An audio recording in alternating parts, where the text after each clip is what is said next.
let's talk about changes. This was a long, slow, steady process for you. Mm-hmm. Go back to the beginning, it was 8 years ago, roughly. 2004 to 2005, you were making changes in your life. Right. Go back to that time and talk about the things that you had discovered and the things that you were trying at the time. Well, in Anne Brook's book, she has a diet plan in there. She talks about the candida yeast that's in our body, and that builds up in our body and can turn into diseases and illnesses and problems.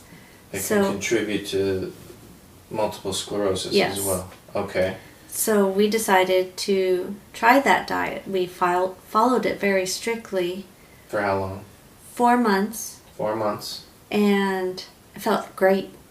Absolutely great. Because here I was eating all clean, healthy, mostly salads and nuts and stuff like that. Right. And I've eliminated all the crappy foods that I was eating, all the processed sugars and all the sugars, high fructose corn syrup and all that.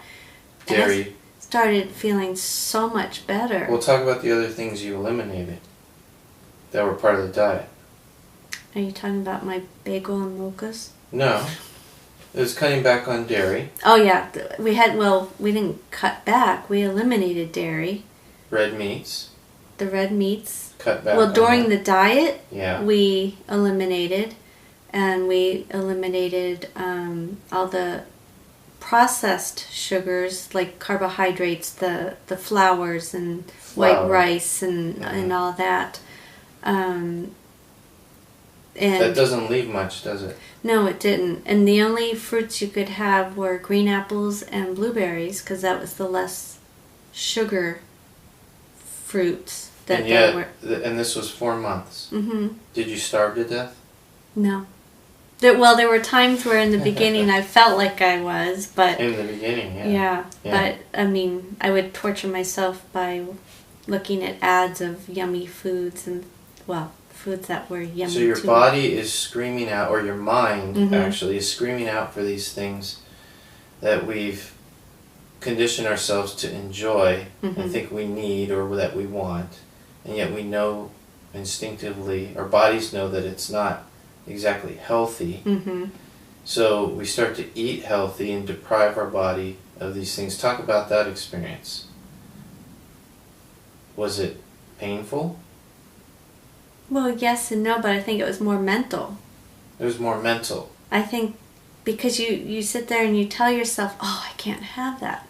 I really want that. I want that slice of pizza, but I can't have that slice of pizza. But yeah, it tastes so yummy. So it tastes good, yet once it gets in your body... Then you feel crappy. Okay. So over the years of this process, what have you learned as far as what you put into your body? I've learned so much more over the years. Just the whole fact of juicing and smooth. Well, we started off doing smoothies. Yeah. The green smoothies. Putting all the vegetables into a blender with coconut water and stuff like that. Just how much that fills you up, and you don't need as much food as you think you need. You don't need these large meals at dinner time before you go to bed, all these carbohydrates and huge amounts of protein that is just too much for your body. Okay, so at this point, you're changing your diet, you're feeling better. Yes. And yet you're still having symptoms? Well, yeah. I mean, at that point, yes. Episodes? I was still having episodes. It wasn't as frequent or as long. And then you talked about cigarette smoke, stress. What about physical activity? Yeah, well, I had to learn to stop pushing myself. That was one thing that I had a hard time doing, because I was always used to just doing what I had always done and just push. So lack of sleep. Oh, lack of sleep's a big thing too. How about hydration? Yes. that's a big one. I eliminated sodas and coffee, everything. Only drink water. Okay, so we learn over years of experience of it's eliminating things, and realizing that it's about simplifying your diet, giving your body what it needs. Right. So you're experiencing a steady healing of your body over time. Gradual, yeah. Gradual, okay. And then you were diagnosed in 2004. Mm-hmm. 4 years later, in 2008, Mm-hmm. we went to Florida. Mm-hmm. Talk about that experience. Well, that's when I discovered that the heat and humidity combined, my legs just didn't stop working, but my whole body just kind of shut down, and I couldn't function. Everything stopped working. Yeah, I could not function. So at that point, we were at Disney World, Mm-hmm. and this was a trip that we had planned for a long time, Mm-hmm. and you ended up spending the whole trip in a wheelchair. Yes. And talk about that experience. It was awful. It was a huge wake-up call. I knew at that point that I did not want to spend the rest of my life in a wheelchair. I was too young to be thinking about being in a wheelchair for the rest of my life. And how did you feel, like, physically? What happened? It was just like I can't even explain what I went through. I mean, I just felt like this deep, heavy sensation. I was in excruciating pain.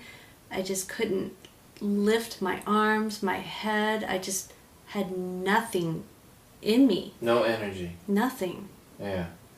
So after that trip, it was a wake-up call. Yes. And we went on a journey of discovery. Yes. And we discovered Dr. Robert Frederick Klenner, Mm-hmm. who had done research back in the 40s and 50s about vitamin therapy. That was what he called it. So we started looking into supplements. Right. Okay, so talk about some of the supplements that you started taking. Well, we really increased the vitamin C, Mm-hmm. realized how important vitamin C and vitamin D, and the calcium, magnesium, omegas, how important omegas are for especially people with MS, and vitamin B, how important that is as well. Yeah. And chlorella, stuff like that. Okay, so the reason why we needed to do the supplements is because our food tends to be Depleted. Yeah, depleted or nutrient deficient. Right. So we're not getting the nutrients we need from our food. So now, this was kind of a long process over a period of time of supplementing the diet, and you experienced improvements. Yes. From that. Okay. I had more energy. I started having more energy and just starting to feel a little more normal. Right. Not so in such a fog and fatigued, and just the symptoms started to, instead of every few months, it was stretching out further and further. And the episodes of the onset. Right. Right. And then when I did have a flare-up, it wouldn't last nearly as long. Okay. So your body was actually healing. Yeah. Because it was getting what it needed. Right. Okay.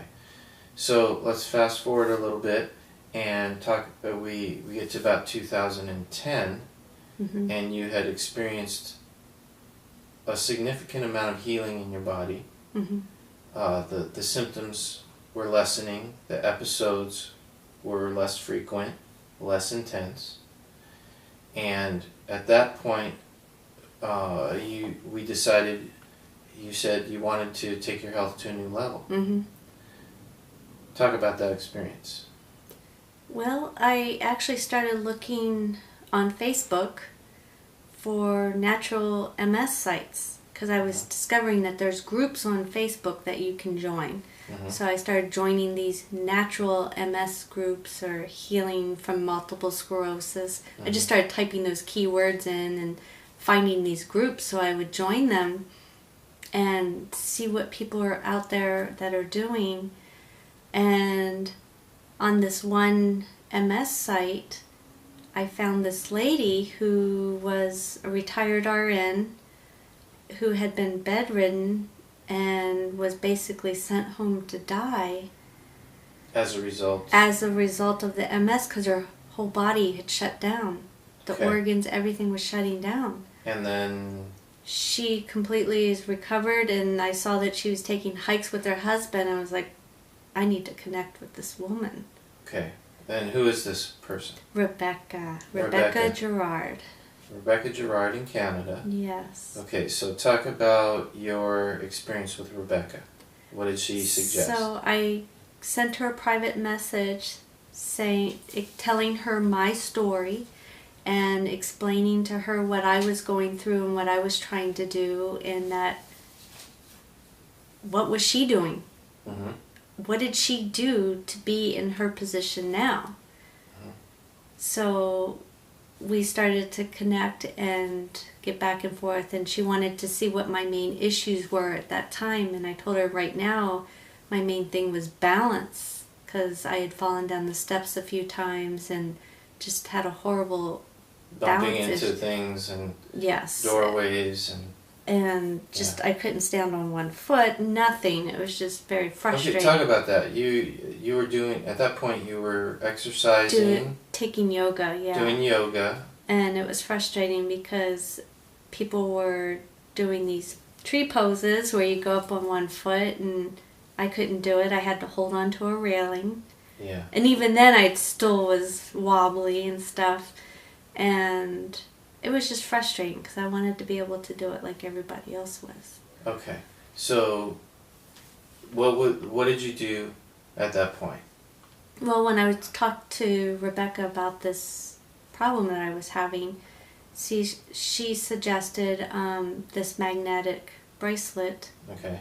That I should get it because it would tremendously help with my balance issues. Okay. So talk about that experience.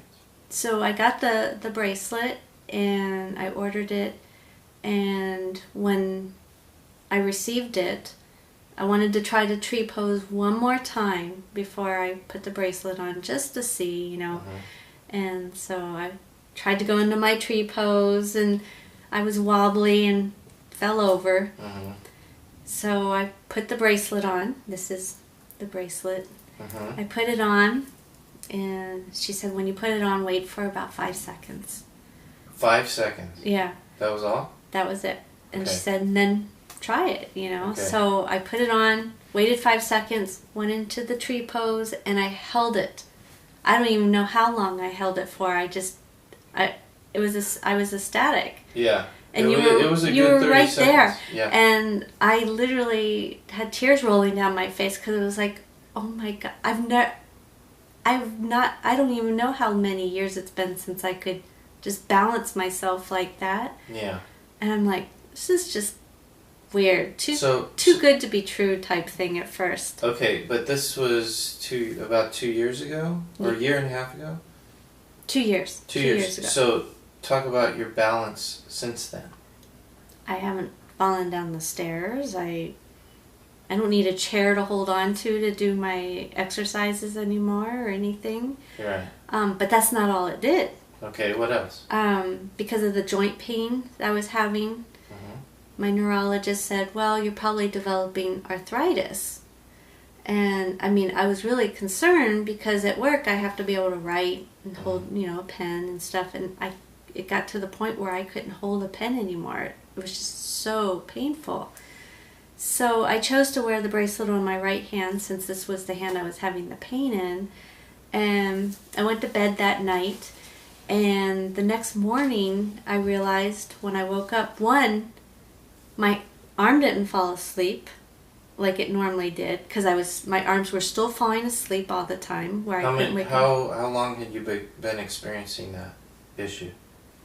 Several years. So several years of having your arm fall asleep every night. So badly that I would just, it would take me minutes of trying to wake my hand up. Okay. But it didn't fall asleep. and the pain was gone. I could bend my fingers, I could grab a pen. So literally the overnight. pain was gone. And I was like, this is weird. I was like, oh my gosh, because I had no pain. Okay. To not have pain like that, it was just incredible. So your hand didn't fall asleep.